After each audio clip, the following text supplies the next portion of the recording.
मकसद आज से नहीं, हमेशा से मुगलों ने भी यहाँ पर आकर हिंदुओं को अपमानित किया, यहाँ पर मंदिरों को तोड़कर मस्जिदें बनाई, तो अपमानित करना था। ऐसा नहीं था कि हिंदुस्तान में जगह नहीं थी कि मंदिरों को तोड़ के ही बनाना है। क्या ये सच है कि 3000 से 6000 तक हिंदू मंदिरों को गिरा के मस्जिद में बदला गया? क्या ये सच है कि स्पेशली औरंगजेब के वक्त में हजारों लाखों हिंदुओं को ज़बरदस्ती उनके जनेऊ काट के उनको मजबूर किया गया कि वो मुसलमान बने? नंबर 2, जो कि आज के समय के अनुसार एक सवाल मैं पूछ रहा हूँ, हिंदुओं पर हिंदू मैरिज एक्ट लागू है, जिसकी परिभाषा में सिवाय क्रिश्चियंस और मुस्लिम्स को छोड़ के बुद्ध और जैन को, सिखों को, सबको शामिल किया गया है।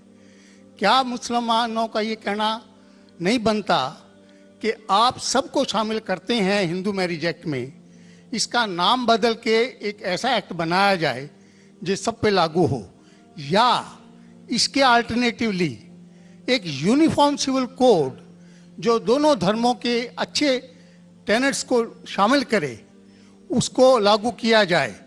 एक चीज़ मैं ये समझता हूँ कि मुस्लिम लॉ में जो विल है, जिसके अंदर ये लिखा है कि 1/3 से ज़्यादा कोई विल नहीं कर सकेगा, इसका मैं इनकॉर्पोरेशन अगर यूनिफॉर्म सिविल कोड बनता है तो मैं चाहूँगा कि वो हिंदुओं पे भी लागू हो।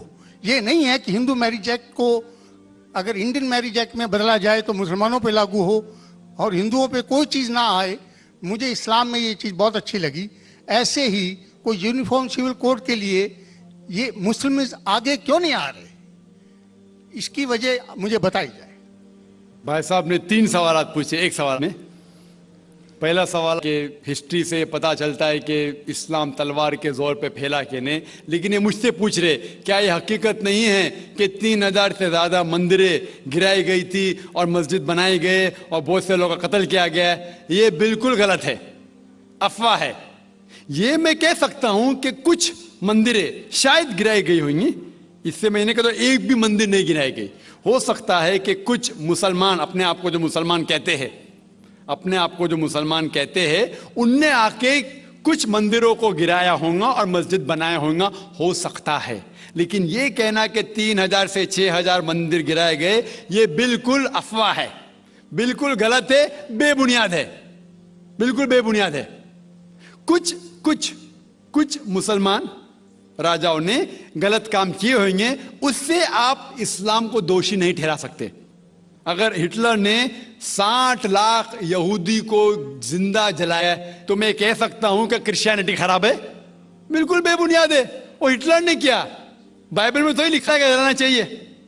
इसी तरीके से ये खाली अफवाह है।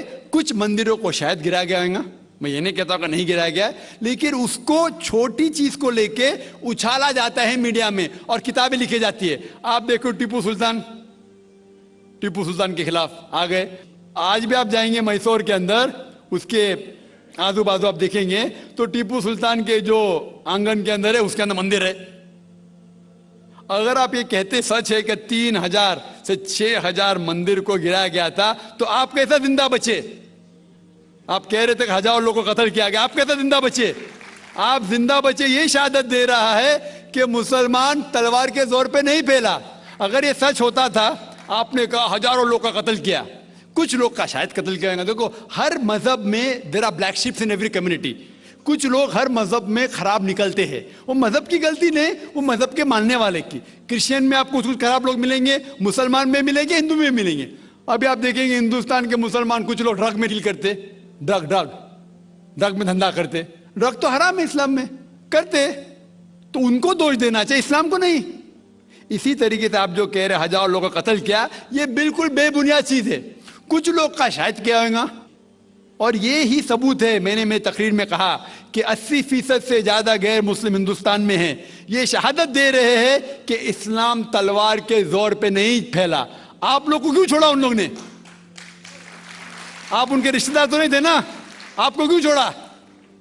800 मिलियन 80 करोड़ गैर मुस्लिम को छोड़ा क्यों उनने? क्यों छोड़ा?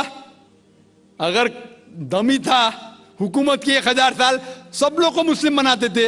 इससे यह जाहिर होता है कि इस्लाम तलवार के बलबूते पे नहीं फैला।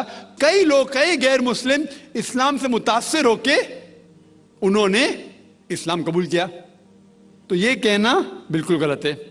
आपका दूसरा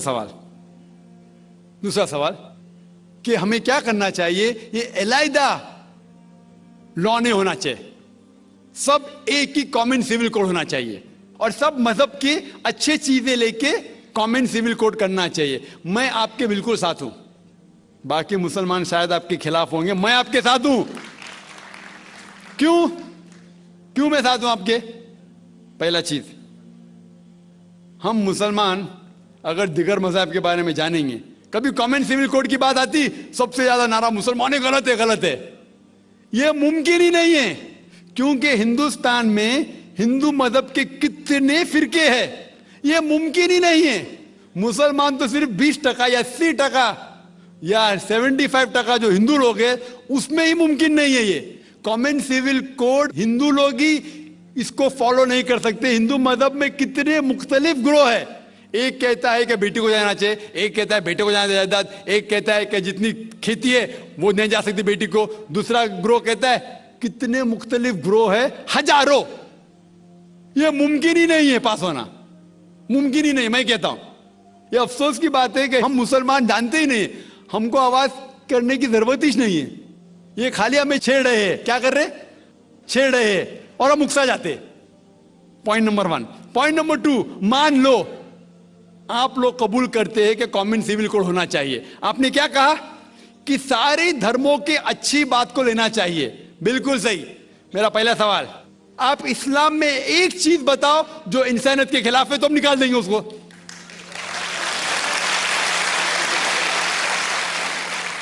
आपका यह कहना बिल्कुल सही है कि बाकी मज़ाहिब की अच्छी चीजें जो है, मिसाल के तौर पे मैंने तकरीर की similarities between Hinduism and Islam, तो जो अच्छी चीजें हिंदुइज्म की मैं ले चुका हूं। Similarities between Christianity and Islam, जो अच्छी चीजें इस आयत में ले चुका हूं। मैं ये पूछना चाहता आपसे, एक चीज जो इस्लाम में खराबी है वो तो बताओ मुझे, तो उसको निकालेंगे ना। लेकिन मंच के ऊपर जब डिबेट होएगा, इंशाल्लाह मैं आऊंगा इंशाल्लाह। हाँ, मंच पे जब डिबेट होएगा कि हम क्या करेंगे, हर मज़हब की अच्छी चीज होंगी, तो मैं ये चाहता हूं कि इस्लाम की तरफ से उस मंच पे, उस स्टेज पे इंशाल्लाह मैं आऊंगा। ये चैलेंज है। कोई भी शख्स हिंदुस्तान में हो, मिनिस्टर हों दो, कोई भी स्वामी हों दो, कोई भी शंकराचार्य हों दो, इंशाल्लाह मैं तालिब इल्म हूं इस्लाम और दीगर मज़हब का। मैं तस्लीम करता हूं कि डिबेट होना चाहिए, हक बात जो निकली, लेकिन उसके ऊपर अमल भी होना चाहिए।